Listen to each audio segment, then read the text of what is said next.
Cloud. Hello, Cloud. Hello, Facebook. Hello, Zoom. Hello, world. Welcome to the U-Shaped Business Show with Georgie and Patty. I am Georgie. And guess who I Patty! Episode 89. Whoa. So amazing. So amazing. I think we say this every show, but it really is amazing. I think so. And today we are going to, I don't know if it's a continuation of it feels like a continuation of our topic because we've been talking about it on Facebook, but all about planning and getting ready for 2021. So Patty's going to share with us today about what U-shaped planning looks like. Ooh. I love that our people send us these notes in the chat, sorry, I have to leave early, things like it's really, I'm noticing with what's happening in Facebook and with everybody that it's really starting to feel like a community that we're creating here, a whole bunch of U-shaped humans sharing and supporting each other. And it's really, for this hearts and flowers kind of person, it's really feeling kind of fuzzy and warm and fuzzy, not bad fuzzy, like warm and fuzzy and cozy. Like flannel. Like flannel, exactly. Maybe next week it should be flannel and cake for episode 90. 91. Because that's our last episode of the year. Oh, although, yeah, okay. We can have cake 2 weeks in a row. I'm pro cake. Yeah, me too. So. Me too. Yes. Good. All right, take it away. Oh, yeah, okay. Guess what? I have slides. Woohoo! Episode 89, slides. Okay. Here we go. Can we? And there we go. Hello, welcome to Building a U-Shaped Business. Hey, we do this every Wednesday at 9:30 a.m. Pacific time. 89 times in a row we've done this. And we're here to talk about how to build a successful business based on your purpose, your values, and your personality. That's what we mean by a U-shaped business.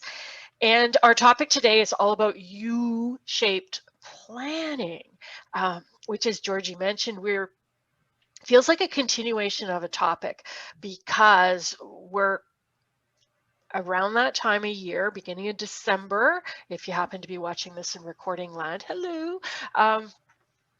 It's the beginning of December right now, December 2nd. And this is a time of year where a lot of us, me for sure, starts to look at, okay, what did the last year look like? Doing the year-end review, and then looking forward to next year. It's like, okay, what's going to happen? And especially with this particular year being 2020, being maybe perhaps not everybody's favorite year. It's been a tough, it's been a tough year, and I think I'm just so ready for it to be a new year. And so I'm just really enthusiastic about this idea of planning. And I've been reflecting on what this looks like. And in particular, how do we create U-shaped plans? So this is on my mind because just recently I kind of discovered a belief that I had, some words that I was repeating on a regular basis that sound like I'm not very good at planning, I can't stick to plans, and I make plans and then I lose them. Kind of clashed with the reality of, and I get shit done. It's like, okay, hang on a second here. Maybe it's not all bad. And maybe the issue isn't that I can't stick to plans. Maybe the issue is I'm trying to make a plan that there's no way on earth I'm able to stick to because it doesn't fit. It's not shaped like me. And after working with clients, like every year, especially this time of year, clients are asking me, how do I make a plan? Can we make a plan? It's often a lot of the work that we do together. How do we make a marketing plan? How do we do this plan? And I believe the plans need to look different depending on the person. It's like whatever your plan is, it does need to be U-shaped, and that your plan should support you in creating the life and the business that you want, and that uh, it's kind of, the older I get, the more I realize it's absolutely fruitless to try to change who I am, because I'm kind of like Popeye, I am what I am. Um, and I'm not going to change. I'm not capable of becoming a better human being. But what I am capable of is constructing my environment to support the weirdo that I am. So that's kind of the angle that we're taking on this U-shaped planning thing. So let's dive in. What the heck is a plan? A detailed proposal for doing or achieving something. I kind of like the idea of proposal because it sounds a little bit like, well, here's an idea. When I hear the word proposal, that's kind of what I think. So, oh, here's an idea. And this really is what it is. It's like I propose that this is a good way for me to get what I want to get. Uh, and because the reality is that once plans hit the real world, you end up having to change them. And I think that that's kind of a reality here when we talk about planning, is that the things change, you change, the environment changes, technology changes, stuff happens between making that plan and enacting that plan. And I think if you have this experience of making plans and then not following them or not going by them, I think that's a pretty normal thing to have happen just because things change. And I think going into this planning process with this idea can be really helpful. It's kind of like, yeah, I'm going to create this, I'm going to propose this idea, and it may or may not turn out exactly the way I want it to. So, kind of U-shaped planning advice number one is not to hold too tightly to what that plan looks like, and to be willing to be flexible and to adapt as you get new information. So that said, planning, super useful. So let's look at, how do we do this? Like steps to creating a plan. The first thing I'm going to bring up here in terms of planning is to do it backwards. A lot of times I sometimes think that my overall advice for everything is to do it backwards. Is we sometimes get this idea, it's like, okay, so what am I, when we look at, moving forward towards what we want, it's kind of like, okay, I'm here now, what do I need to do in order to get over there? When I say work at it backwards, I mean, start from over there, like project yourself into the future, start from over there, and then kind of turn around and go, what happened? How did I get here? And create the plan from that direction, from where you want to go back. So this looks like this. It all starts with like, what do you want? Like the purpose of putting a plan together is to help you get something. So kind of obvious to start off with the question of what do you want? Not always the easiest question to ask, but start with what you want. Then set the goals. And so often people want to start at goals. Want to start at goals without really considering what they want. But the goals that you set are really kind of here's some kind of logical points in the path towards getting what I want that need to happen. It's like, how did you get there? Well, these things happened, and these things are goals. So when we think about goals, these are the things that are specific and measurable, and all those other smart attributes or whatever. And it's helpful to do that. It's like, I will be there or I will not. What you want can be kind of amorphous, a little bit more, a little less tangible, whereas goals are kind of like, okay, check, check, check. What are the things that need to happen in order to get there? And then what do you need to do in order to get to those goals? Like, what are the actual steps? And this is where sometimes the planning kind of falls apart, because a lot of times you take the goals and people say, oh, break it down, and you go, okay, I want to make $100,000 a year, so I need to make $8,333 per month, and then that's X number of dollars per day. And it's like, here's my plan. Every day I'm going to make whatever that dollar value is. But then when you sit down at your desk, you don't really know what to do. So this what do you need to do part is really important. It's like, what are the things that you need to do in order to reach those goals? And this is where it's kind of, you go from least specific and tangible to most specific and tangible. So figuring out, what are the steps in order to reach those goals, and then finally, when are you going to do those individual steps? Uh, so this is kind of how the planning works, backwards, from what you want. What's a visual kind of goals that you can check off to get there? What do you need to do in order to achieve those goals? And when will you do it? Pop it into your schedule. That's kind of how the planning thing works in general. You've probably heard this before. You're like, yeah, okay, Patty, yeah, whatever. May or may not work for you. May or may not, be the process that that you take towards planning. But this is a pretty good one. Okay. Now here's the thing, and I probably should have had these slides earlier. But no business plan survives first contact with a customer, which is kind of an adaptation of, no battle plan survives first contact with an enemy. You know, the this plan that you dream up, a lot of this, what do you need to do? This is that proposal piece. You're kind of taking a guess. These are the goals that I want to make, and here's what I think I need to do in order to get there. And so the process of planning is really helpful because it helps you think that through, and you have that opportunity to go, well, what are the many ways that I could meet those goals, and to choose the ones that you think have the best probability of success. So the act of planning can be really helpful. And as Eisenhower said, plans are useless. Like the actual plan is useless, but the planning part is indispensable because you're actually thinking through and paying attention to these things. So that's the planning piece in a nutshell. Let's look at the U-shaped piece, because this is the part that's actually more important. And this is the part that is different from those of us who identify as U-shaped self-employed business owners. So our planning process is similar, but what I suggest you do is, when you think about what you want, when you're self-employed, correct me if I'm wrong about this, but when you're self-employed, who you are, your life, your business, those things kind of overlap a great deal. Uh, you are your business. You're the one doing the business.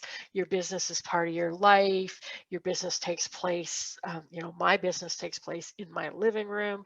Like there's a really close, there's less separation when you're self-employed, especially when you're self-employed, purpose-driven, doing the work that you're meant to do in the world. There's not a lot of separation between what you do at work and what you want for your life. These are deeply intertwined. It's not the same as creating a plan for a job that you go to for certain hours and you compartmentalize. When you're creating a plan for your U-shaped business, you really want to think first about what do you want for your life, and then how do you create a business? Like, where does the business fit into that, and how do you get everything to work together? It's way more holistic to look at it like a U-shaped planning process. So it begins with what do you want for your life.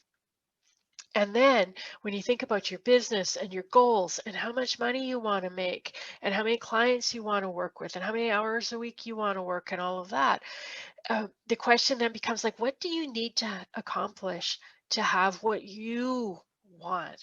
And this is where we begin to get tripped up, because we get a lot of messaging out there that basically tells us what we think we should want. Hands up if you've ever seen some kind of an ad about, make your 6, 7, 8, 9, 12 figure business, right? It's like you're only successful if you have these things. It's often, material goods and X amount of dollars and things like that. But what in terms of a U-shaped business, because your business is your life, and it's one of the best things about being self-employed, is you get to choose how you spend your time. You get to choose how you spend your life energy, is to think about those goals in terms of what you actually want. And it's interesting to me that some of the breakthroughs that our clients are having are things like accepting the fact that it's totally okay to have small goals for your business, because that's sufficient to get what you want out of life, that you don't have to go big or go home, and you can shut out the shaming messages. And when you listen, when you take a close look at what people are saying, a lot of those messages are pretty shaming. So small is okay. And contentment is okay. This is my big breakthrough. I've been content for a number of years and driving myself nuts, trying to convince myself to go for more. But my reality is I'm really freaking content with what I have. It's totally okay. Um, so also totally okay to be ambitious and to have big goals, and to want to do big things with your business. It's like whatever works for you is a-okay. If you need a permission slip, we'll give you one. It's like, what do you want? But it's a real invitation here to think that through, and to kind of shut out the noise, and to not let other people decide this stuff for us, because there's lots of options. So from there, and this is the reality of self-employment as well, is the how do you get there piece is marketing. Is marketing and it's sales. When we think about the goals for our business, a lot of that is around, I need clients and I need money. And those are the tangible goals to have a successful business. I need to make a certain amount of money in order to have the life that I want. And in order to make that amount of money, I need X number of clients. And those are like the tangible kind of goals: sales, clients. And how do you get there? It's through marketing and sales. And we divide these into things: projects and practices. So projects are one-off things. They're a discrete set of tasks. Your project is finished. Building a website is a project. Writing a sales page is a project. You do it once, you check it off the list, and it's done. So there's be projects that are involved in there. And there'll be practices. And we call them practices for a reason.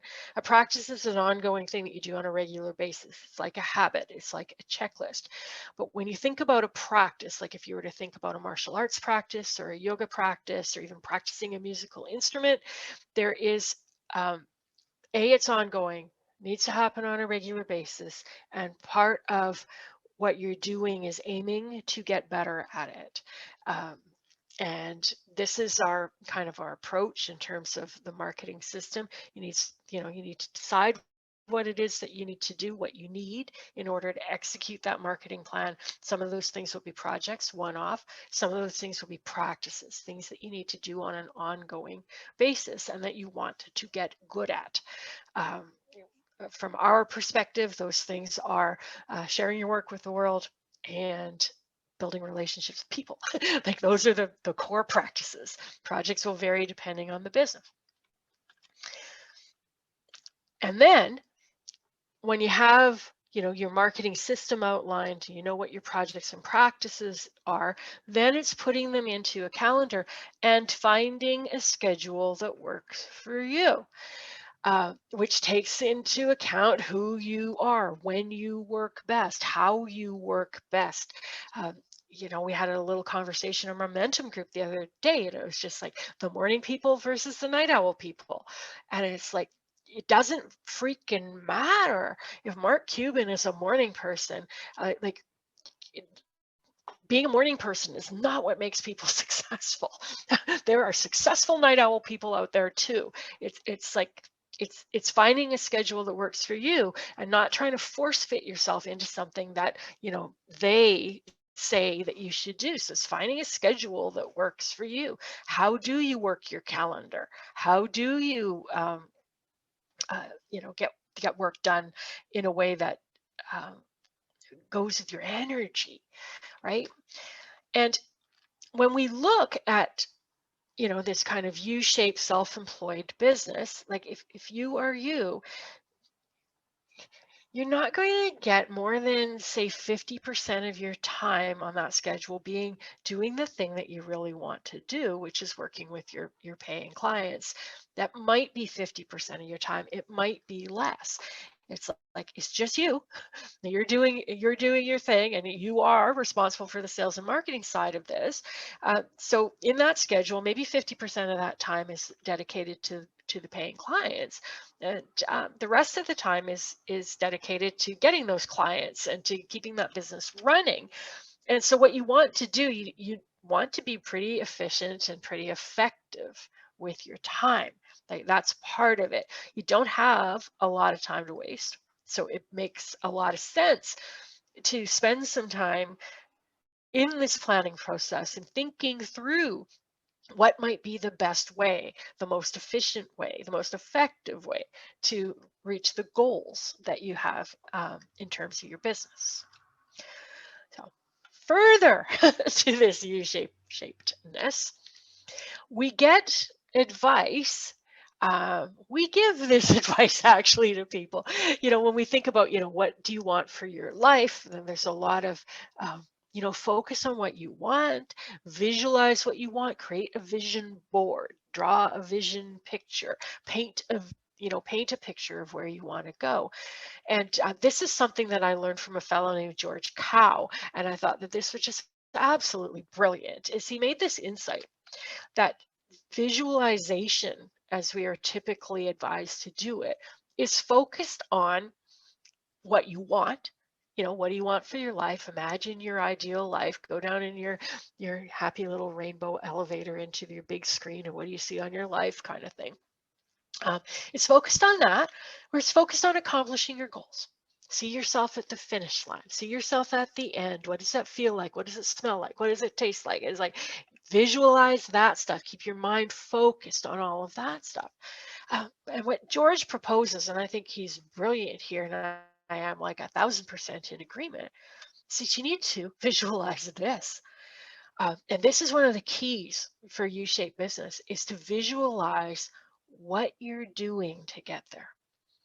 What do your days look like? What is the work that you are doing?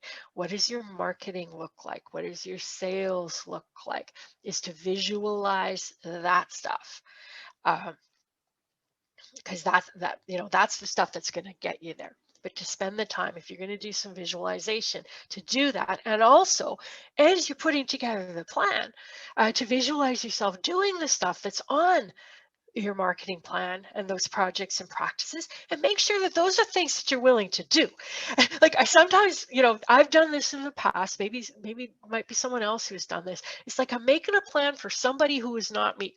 So I'm putting stuff on that plan that me, like the real me that needs to execute it, is not going to do. It's like, this sounds like a great plan, but you know what? I'm not going to follow it.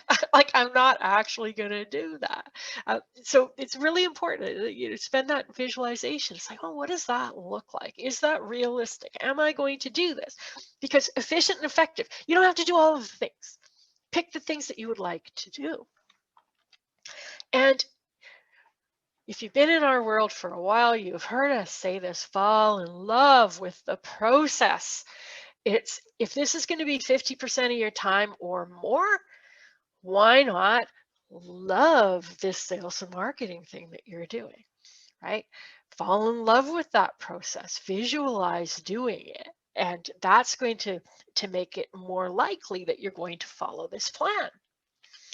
Which brings up a huge problem out there in the world, is that the vast majority, I would say, of the marketing and sales advice that we get thrown at us is toxic to those of us who have a certain set of values. Like this is how, a U-shaped business is based on your values.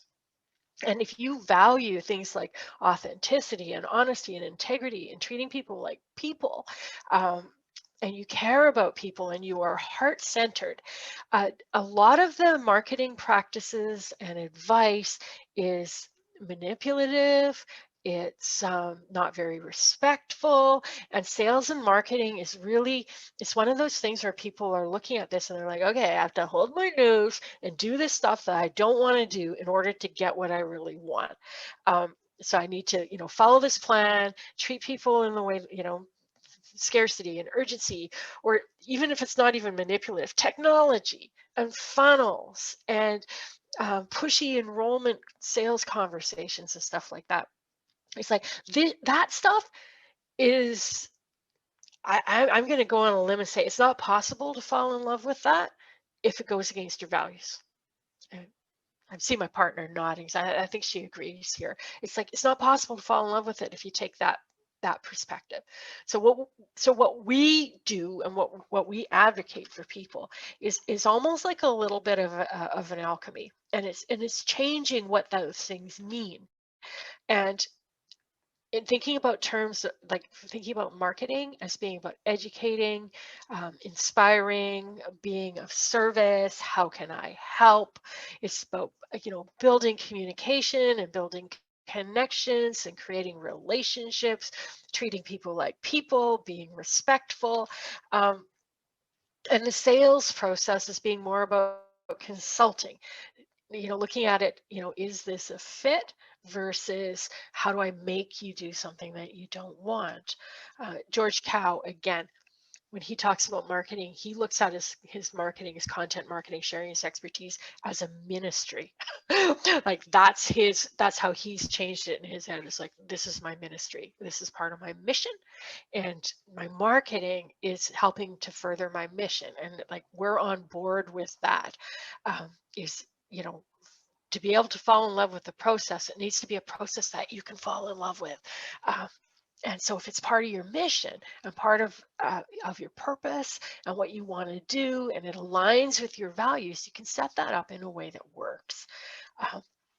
This is the U-shaped piece of the plan here. Is like when you're putting it together, to personalize what that plan looks like. What does it look like for you? And even just a little informal poll in our momentum group. We've got people that like traditional planners. We've got people that are like doing bullet journals. We've got post-it notes. The most interesting plan I ever encountered was somebody that strung a clothesline and put things like on note cards or whatever, and pin them to the clothesline, because it was a way of visualizing the plan. It's like, what does your plan look like for you? And maybe it's on the computer, maybe it's on a piece of paper, maybe you paint it on your wall, maybe it is a painting, maybe it is a drawing. It's like, what does that plan look like for you? It doesn't have to be the Franklin Covey planner. So it's about creating something that that you can follow. And to do that, what you want to do is you want to look at what actually works for you. Is take a look. It's like, look backwards and go, okay, what did I accomplish? How did I accomplish that? Oh, I completed a project. How do I usually complete projects? What does my usual project plan look like? And figuring that out, and you're like, okay, well, if this worked for those last 27 projects, it's probably going to work for the 28th. And I'm going to do what I actually do and put that in the plan, rather than making a plan that is what I think I'm supposed to do. If that makes any sense. And to honor your own personal wiring. We have different personalities, we have different preferences, we have different living situations. Maybe you've got kids to look after. Maybe you have a day job, and this is you're starting your business on the side.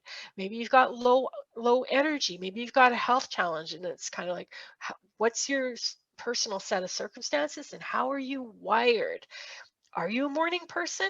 Then yeah, maybe join the 5 a.m. club and start early is great for you. If you're more of a night owl, then what the hell? It's like when I took up computer programming, I worked all night. I started working, 9 o'clock at night, and I would quit working when the sun came up. It was just like, that's what worked for me.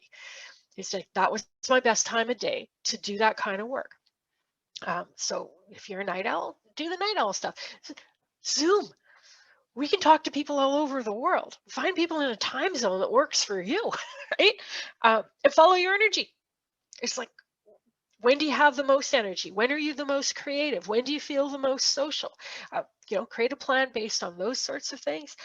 Big blocks of time or small chunks of time. Some people get bored quickly and they want to do, 15, 20-minute increments. And then you got people like me. It's like, I want to focus for 3 weeks. It's like, big chunks of time, small chunks of time, figure it out in a way that works for you. And how do you do that?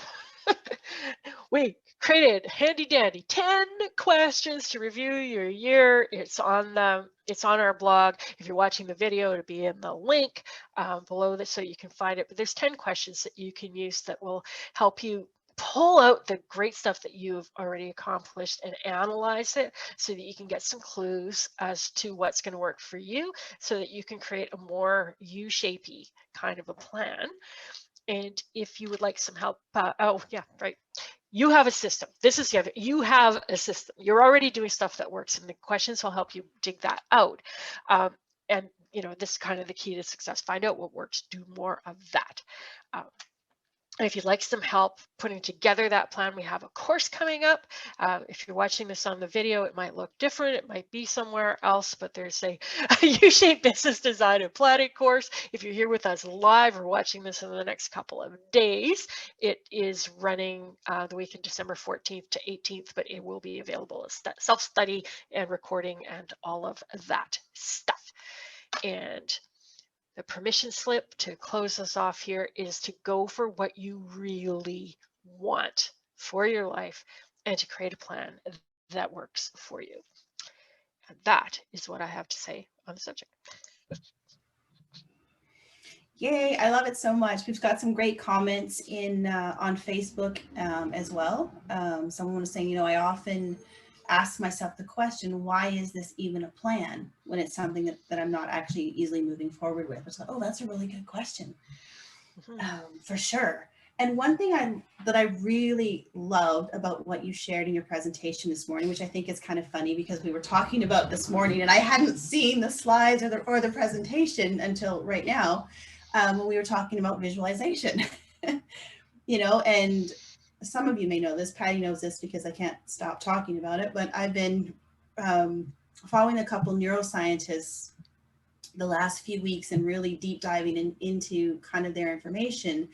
And one of the talks that I was listening to just yesterday was about visualization and how often visualization in the way that kind of we're told to do it in a lot of the personal development, self-help kind of realms isn't actually that effective because you need emotion attached to the visualization and most of us don't actually have an experience of what we're looking for. So it's not really that effective, but that you're actually more effective with falling in love with the process, those tiny little steps that you're taking to move forward and then kind of doing a self-reward as you start to accomplish each tiny little step on your way. That's probably going to serve you better than sitting down and doing your best to visualize for 5, 10, 15, 20 minutes a day. And that's based on new, I guess it's relatively new, neuroscience with how your brain works, the whole chemical system that's firing in there. So I really love that you actually had that in your presentation and it goes with what's happening now. So cool. So cool. Awesome. Yeah, really good. A lot of thank yous on the Facebook as well. Very cool to have our Facebook people here. Yay. Really, really good. Do you have any questions? Do we have any? Yeah, any questions right now? Do we have any Patty's full of shit comments? We have a thank you, Patty. You're super awesome. I'll take that. Well, and this is the other thing I love, and I heard this too on one of the neuroscience talks where he was talking to another scientist and he kind of gave his point of view. And then his question to her was, what do you disagree with? And I thought, God, that's a great question. So I love what you just said. Is there anyone who thinks you're totally full of shit? Like, let's talk, let's be able to have these conversations. I think is a way to move forward and see different perspectives and different ideas. Could you share a link to the neuroscience you watched about visualizations? Yes, I will. I will do my best to go back through and find the one that it was in. I want to say it's almost embarrassing how much time I've been putting into this the last little while, but I'm actually not embarrassed by it. I freaking love it. So, but yes, I will look for them and share it for sure. Because there's some really great information that's coming out. Any thoughts again about even maybe how you do planning? Like I had one client who she really struggled with kind of getting stuff done. Like she was really great at making the plans, but really challenged with actually following through with what she was creating. But she loved sticky notes, kind of like me. So she would put all of her tasks kind of on the sticky notes and put it on the wall. And then she'd pull off the things she had planned to do for the day, and she could take them with her. And then every when she completed it, she had another section on her wall where she put the completed items. And she really liked being able to see that completed side start to fill up.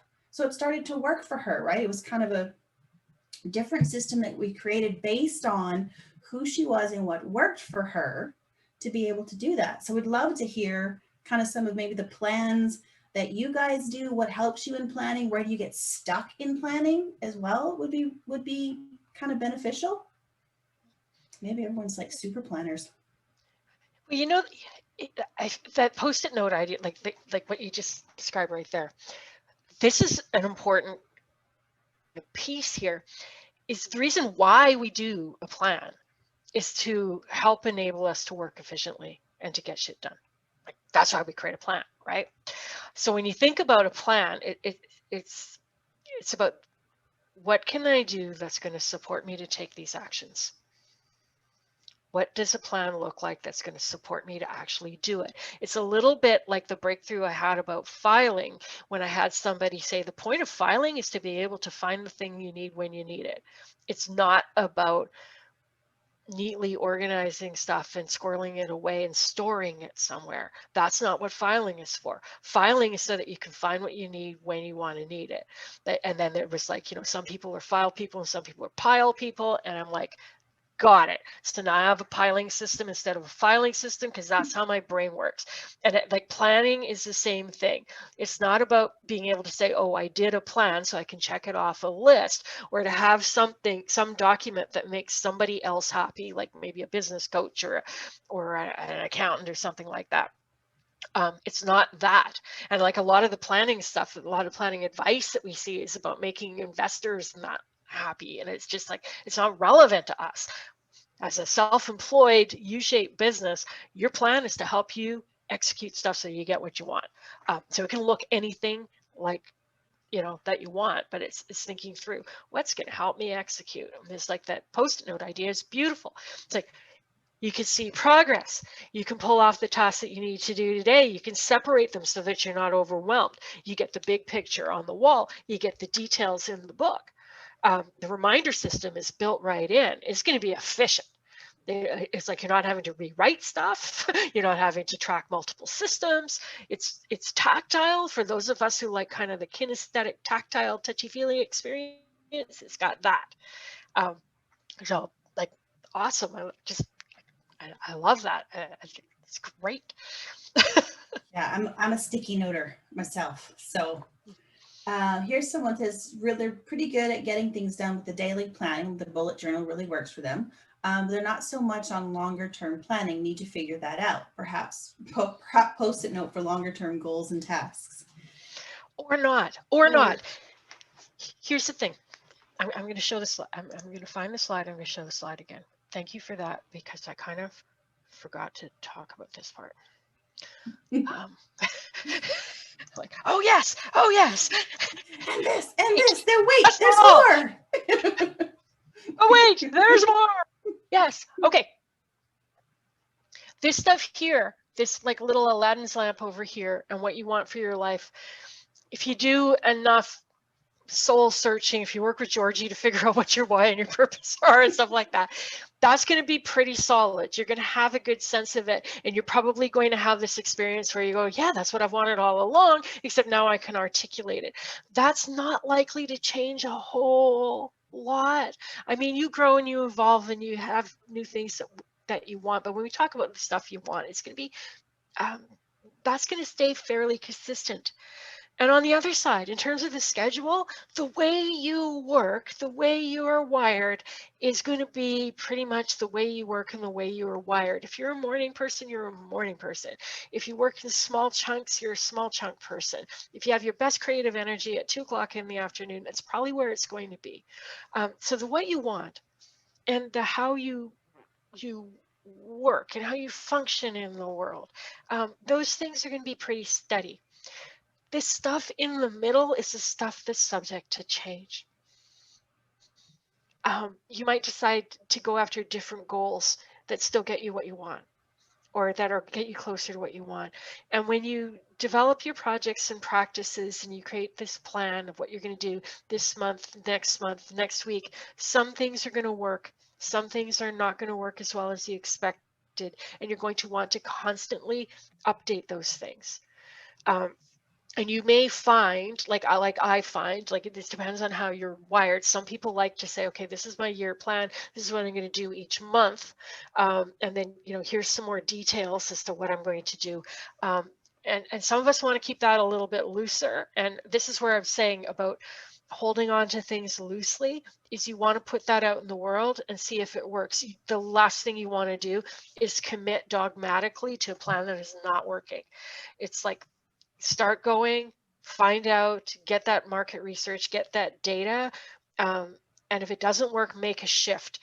So I'm not a huge fan of coming up with a very detailed, this is what I'm going to do month by month, week by week for the next 5 years, because that stuff is going to change, by January 15th.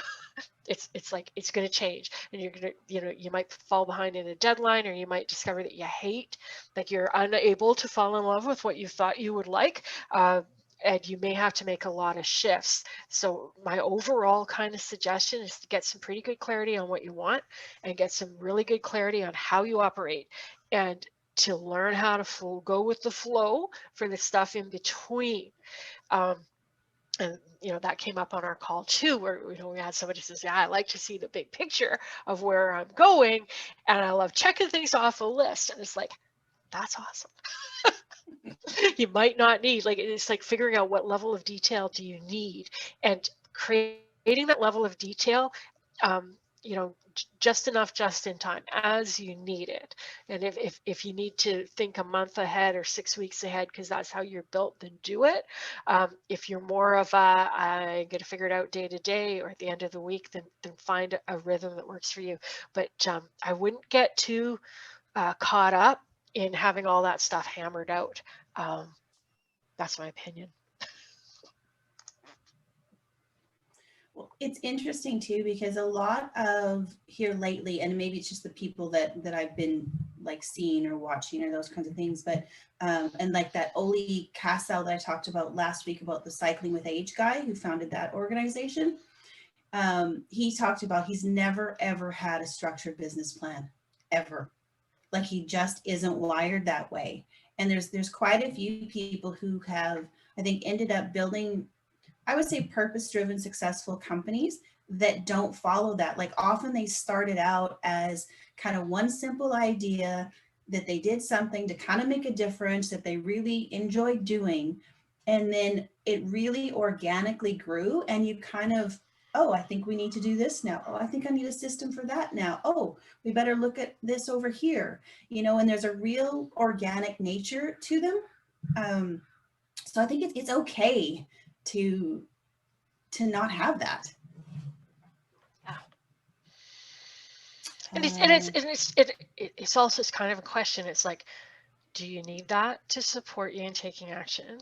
Or do you feel like it's a deficiency because other people said you should have something? Totally. Well, even like you were talking about, right? It's just actually creating the plan is really helpful in actually just thinking through, gaining clarity, I think, about what you really want, where do you want to go, what are some options of how this might look. Like, I think that is so incredibly beneficial. It's in the chat. So I'm easily distracted, so I have to figure out a plan that limits my distraction. Or how do you work with it? Like, I think this is some of the stuff that comes into really getting to know yourself too. When do you get distraction? Maybe you have a capacity limit, and when you hit that, all of a sudden you start getting distracted. Maybe you're working on things that you don't really resonate with. Like, it's like, when you get distracted, what's actually happening and why are you getting distracted? Mm-hmm. I think it's those kinds of things can actually give you some clues. I like this capacity limit, 3 minutes. Then it'd be, what are you doing? You know, that's funny. Yeah, and you know, it might be, you know, sometimes the fix isn't a plan so much as an environmental change. It's like, oh, how am I getting distracted? I'm getting distracted by notifications on my phone and by Facebook. And it's like, okay, shut down the apps, remove the apps, turn the notifications off. It's like, set your environment up. Exactly. So might be that. And it might also be like, you know, I'm trying to plan myself for a 90-minute work break, or for work, like a work block of 90 minutes. And I'm not a 90-minute person. I mean, 3 minutes is maybe a little short, but maybe you're a 15-minute person. Like, you know, maybe you need to break things down into smaller bite-sized increments. Like some people are like that.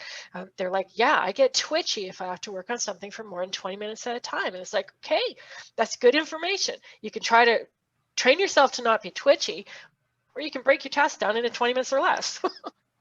Exactly. Yeah. And it all starts with that real introspection into yourself, and really paying attention to who you are, why you're doing that, what's going on for you. Same one here. I start with a plan, gains momentum, and somehow it kind of fizzles out. Mm-hmm. Again, I think that introspection can really, really be helpful. Yeah, and it's kind of like, it's this, is the plan that you're following something that you can fall in love with, or is it something you're holding your nose to do in order to get to the end result?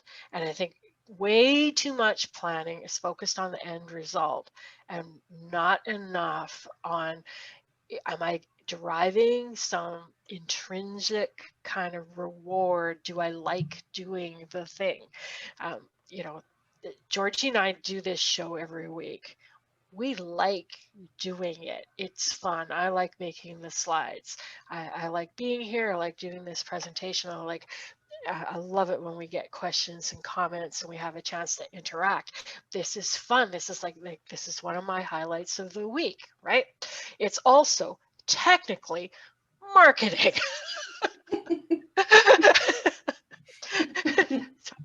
it's you know, that's part of it. It's like, you know, well, what makes it fun? Well, it's creative. I get to do it with Georgie. I've got an audience. I've got some interaction. I get to talk about something that I really like talking about.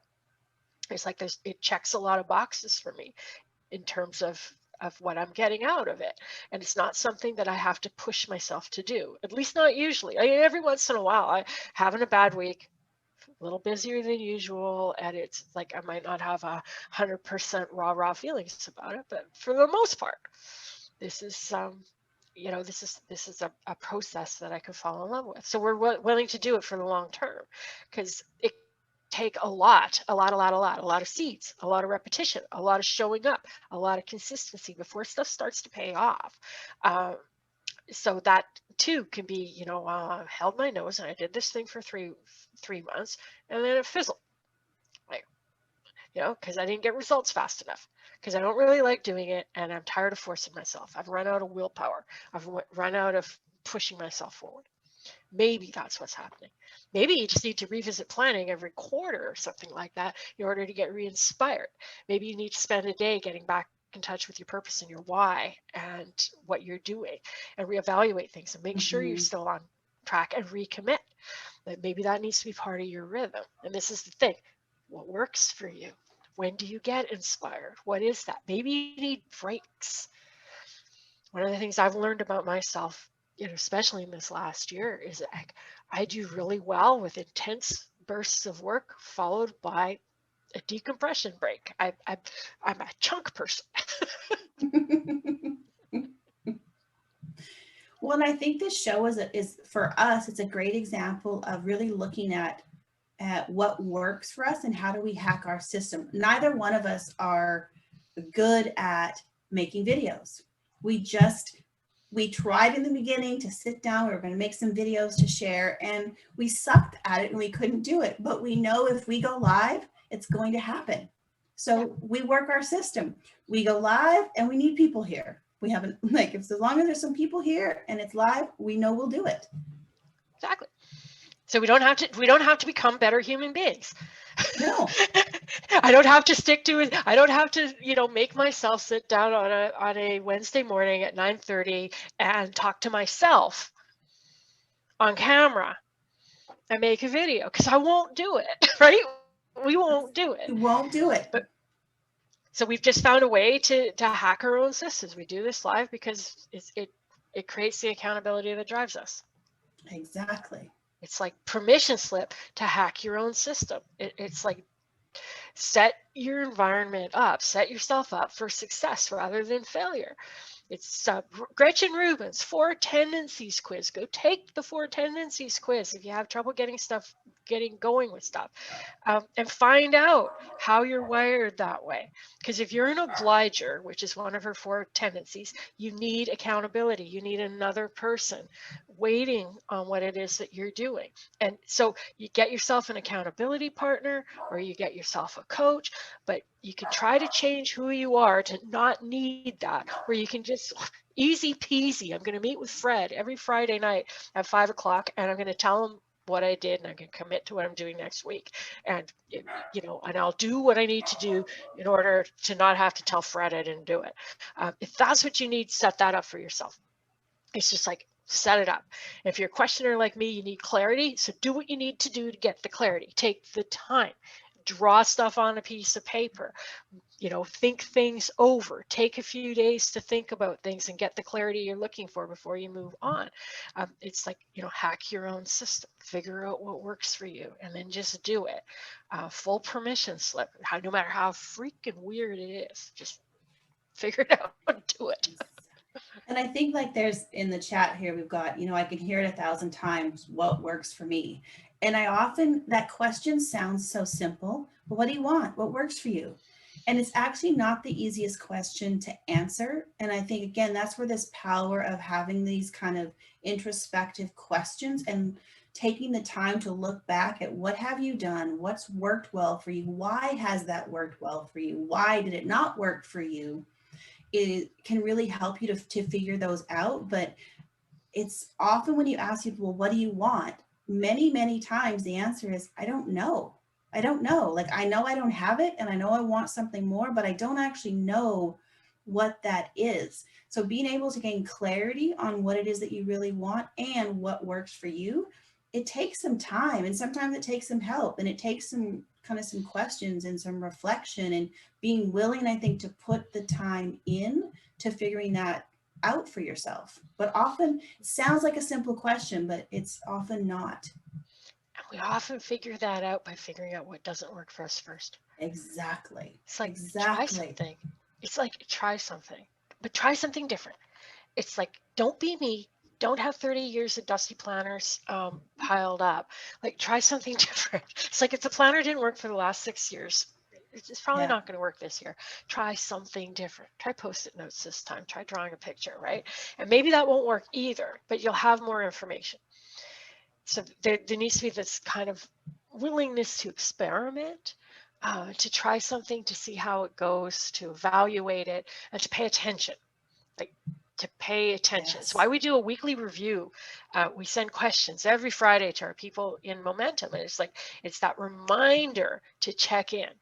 How is it going? What are you, just getting into a practice of doing that review on a regular basis. Daily journaling. That's something that works wonderfully well for me. This checking in, going inside. And you notice things. When you're paying attention, you're more likely to notice them. Exactly. And even with journaling, I think journaling is something, find the method of journaling that works for you. There's so many different ways you can journal. And I think that's another thing where people have this sort of specific way. Well, this is how you do journaling right. And the right way to do journaling is the way that works for you. Yeah. I never even thought about whether or not I'm doing it right. That's interesting. Although I did try doing morning pages for a while. That didn't work out for me. But it's like, my way of journaling is I have a book and a pen and I write it down. It's just like, that's it. Yeah. I just have a conversation with myself between the paper and the pen, and I just write stuff down. It just helps me think. Exactly. It's funny because I'm looking at my desk right now. I've got like about 6 notebooks actually sitting here. Like I have a notebook for my morning journal. I have a notebook for when we're working on our client stuff. I just have a new notebook for the neuroscience stuff. I find that, oh, I like having a notebook kind of per subjecty thing that I'm doing, mostly so I can find it. But I love pen and paper, and much like you, right? Pen and paper helps me think. It helps me work some things out. Yeah. And see, the pen and paper thing, that's new for me this year. I've been journaling for probably, I don't know, a dozen years. And I was doing it on my computer for the first like 11 of those. And I'd open up my journal program and I would type. I would type and I would type.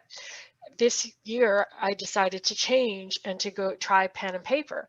And what I discovered is that it's better because I can do it in my comfy chair, not in front of my computer, so I'm not distracted, and I can draw pictures. Like I can draw, like I've got more freedom for what I write on the paper. But it's like it never even occurred to me to change that up. But it's like, sometimes it's like, yeah, try something new, right? This is an experiment. Yeah, try something new. See what this looks like. Exactly. I just want to give a little shout out here to someone who made a comment in the chat that says they were on a call that was talking about list building, and this person said, I don't want a bigger list. I don't need 20,000. I'm really just looking for 200 people like me. I think it's really great to celebrate when we have the courage to show up as who we are, especially when it goes against the grain for what we're kind of taught in, sales and marketing and those kinds of things. It's not easy to be in a whole group of people, especially if it's a group where it's like, yeah, we're building 6 and 7 figure business. You want 100,000 people on your mailing list. To be able to stand up and say, yeah, you know what? I'm okay with 200 people that are my right kind of 200 people.